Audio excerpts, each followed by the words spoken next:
Lods, mahirap daw gamitin tong ganitong klaseng timer. Pero okay naman siya eh. Seset mo lang talaga. Kailangan mo lang mag-set dito. Ito kasi pagka nabili mo, as is yan na ang nakaprogram sa kanya ay piso. Piso hanggang 20 pesos na coins. Kung halimbawa yung piso mo ay nasa 1 minute, pagka nilaglag mo ng piso, 1 minute yung lalabas. Pagka naglaglag ka ng 5 piso, 5 minutes yung magka-count dito. Ito, bibilangin niya ng 5 minutes. Kasi by 1 to eh, piso-piso mga ganyan.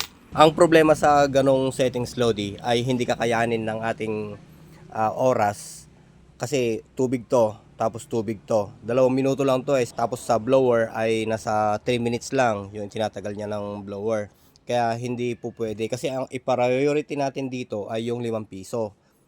Ito, 5 pesos yung priority. Pagka naglaglag ka dapat ng 5 piso, 2 minutes yung lalabas dito. Pagka dito ka naman naglaglag, 2 minutes din. Itong isa ay naiset ko na siya ng 2 minutes. Ayan. Pag nilaglagan mo ng 5, 2 minutes yan. Ito. 2 minuto rin. Yung add, 2 minuto. Hindi kagaya ng hindi ko pa na-set up. Pagka nilaglagan mo siya, mapapansin nyo, yung 5 piso niya ay nasa 49 minutes na. Ibig sabihin, naka-program ito sa piso ay 10 minutes. Ayun. Kaya babaguhin natin yon.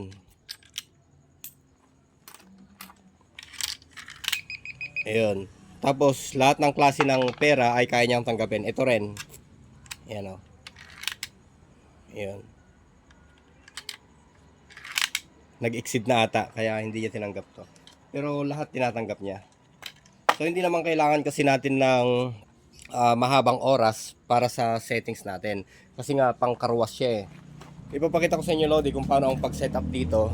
Ayan. Mapapansin nyo dito, may mga beep siyang sunod-sunod. Ayan. Ayan o.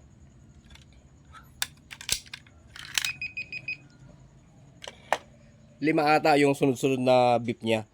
Kaya kada beep nun, count yun sa oras. Kung minsan pagka maliwanag, nagmamalfunction yung sensor. Yun o. Binasa na niya yung 10. 10 tsaka 5 yan. Tsaka madali lang naman sundan, Lods. Dito naman sa schematic niya, yung kung paano gagawin. Ayan, sa pagseset ng coins, coin sampling method, ilong press mo lang yung set. Ibig sabihin, pag nilong press mo yung set, pwede ka na mag-sample ng iba't ibang klase ng pera dito. Lahat kaya niyang tanggapin. Pero, ang gagawin natin ay isaset lang natin siya sa puro 5. Magkakaibang klase na 5, Lodi. Ayan. Ito. Magkakaibang version ng 5. Para kung sakaling ito lang yung ilaglag nila, magka-count pa rin ng 2 minutes to. Kung ito naman yung ilalaglag nila, counted pa rin ng 2 minutes. Ayan. Yung iba kasi, yung hindi siya semi-matic na coin slot, iniipit-ipit, o yung manual na coin slot, ang nakalagay lang dito ay sensor lang, yung parang letter S yung laglagan. Yun kasi ay naiipit yung ibang 5, o kaya nilalaglag niya lang sa tagiliran. Ayan o, mas maliit yung 5 eh. Ayan. Ngayon, ang gagawin natin, ilong press natin yung set. Ito yung kanyang set. Ilong press natin. Ayan, lalabas yung A1 dyan. Ayan o. Alpha 1. Pwede ka na maglaglag dyan ng 15 na piraso na coins para mabasa niya at yun lang yung mai priority. Ngayon, maglalaglag tayo ng 15 na piraso sa 2, 3, 4, 5, 6, 7, 8.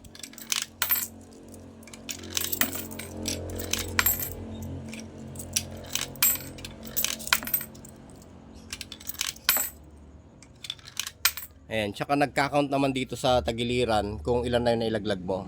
Ayan, panghuli. Ayan, 15. Nag-read naman yung kanyang light indicator. Naging A2 na siya ngayon. Itong A2 na to, pero same pa rin yung ilalaglag mo. Kung ano yung nilaglag mo sa una, ganun pa rin yung ilalaglag. Ipunin lang natin yung coins. Kailangan walang nakahalong coins, Lodi, ah. Ito lang dapat. Kung ano yung nilaglag mong coins, yun lang din. Huwag mong hahaluan. Magsasample ulit tayo ng 15 piraso. 1, 2, 3, 4, 5, 6, 7, 8, 9, 10, 11, 12, 13, 14, 15. Ayan, nag-A3 na siya, Lodi. Yang A3 na yan, kung babasahin mo dito sa instruction ay E7 na yung nakasunod. Ayan o, pagka naglaglag ka ng 15 piraso na coins, sumunod 15 piraso na coins, ang lalabas ay E3. Pero yung nandito sa sulat ay E7. Pero walang problema doon. Basta laglag ka lang ng laglag ng coins at pagka nag-count na yung oras natin, ay set na yon, pwede na yon. Pwede ka naman nang pumunta ulit sa isang settings. Ito yun. Kailangan magbabago yan.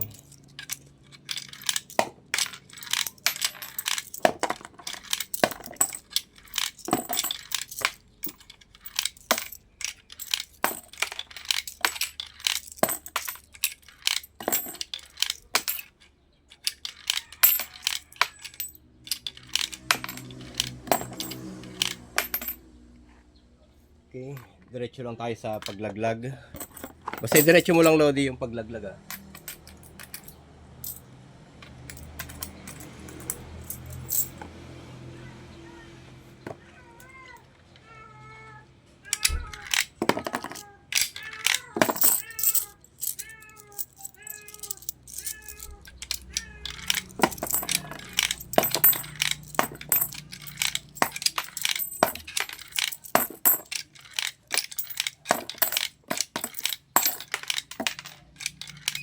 Ayun. Nag-count na siya, Lodi. Ayan o. Binasa na niya. Naka-0 rin yan. Ready na yan. Ayun. Subukan natin yung 20 kung babasahin niya. Ayun. Hindi na niya binasa yung 20. Ayan o. Ang priority na lang niya ngayon ay yung 5 piso. Yun. Hindi maiwasang pumalya kasi nga maliwanag. Kailangan kasi nakatago to eh. Nasisinagan kasi ng araw to. Kaya kung minsan mayroong malfunction na hulog. Ayan. Pero kung tatakpan natin, ayun o. Ayan. Ito naman ngayon yung susolusyonan natin. Ayan. I-priority natin siya na hindi na magka-count ng ilang ulit to, itong 5 piso. Kailangan ang i-priority natin sa kanya, pagka naglaglag tayo ng 5 ay 2 minutes lang. Sa pagseset naman, Lodi, para sa parameter modification, ayan. Di ba nga kanina, naka-priority na tayo sa mga 5 piso na iba-ibang klase. Yun lang kasi yung priority natin. Ngayon, ang babaguhin naman natin ay yun, yung counter na yun, yung tuloy-tuloy na pagbilang niya. Halimbawa itong 20, ayaw na niyang tanggapin to. Siyempre, program na natin yung 5 piso lang talaga yung tatanggapin niya eh. Bago, luma, mataba, malaki na 5 piso, walang problema. Para sa parameter set naman, Lodi, ang gagawin mo, eto, meron naman siyang guide dito, pwede mo yung sundan. Ang gagawin mo, pagsabayin mo lang to, add tsaka minus, yan, ng 1 segundo. Kapag lumabas yung alpha na yan, pindutin mo yung set. Ayan, dapat lumabas yung E. Ngayon, ima-minus mo siya. Ipupunta mo siya sa number 1. Ayan, marami pala siyang bilang eh. Ayan, number 1 lang siya, Lods. Yan lang naman yung bilang niya, 1 to 9. Ayan o. So, sa number 1 lang tayo. Pag nagbiblink na ganyan, wala ka ng ibang imo-modified. Yung kasunod dito, yung H1, H1 na yan, kung ano pa, wag mo nang i-modify yan. Menu na lang ng menu, set. Ayan o. Set na lang ng set, Lodi. Ayan. Set, hanggang sa mag-0. Ayan. Ngayon, yung tuloy-tuloy na counting kanina, isa-isa na lang. Ayan o. Ayan, isa-isang bilang na lang siya. O. Ayan. Ngayon, isa-set na natin sa likod yung timer. Di ata kita yung timer. Ayan. Set ko na lang yung timer niya dito sa likod. Ayan. Ito, naka by 10 kasi tayo dito eh. Ayan. Dito tayo sa kabila. Para maibaba natin siya hanggang 1 minute. Kabilang sakit tayo. Ayun. Kabilang sakit siya. Okay, nakaset naman sa 2 minutes lahat yung timer natin. Ngayon, subukan natin. Kailangan nating i-reset yan.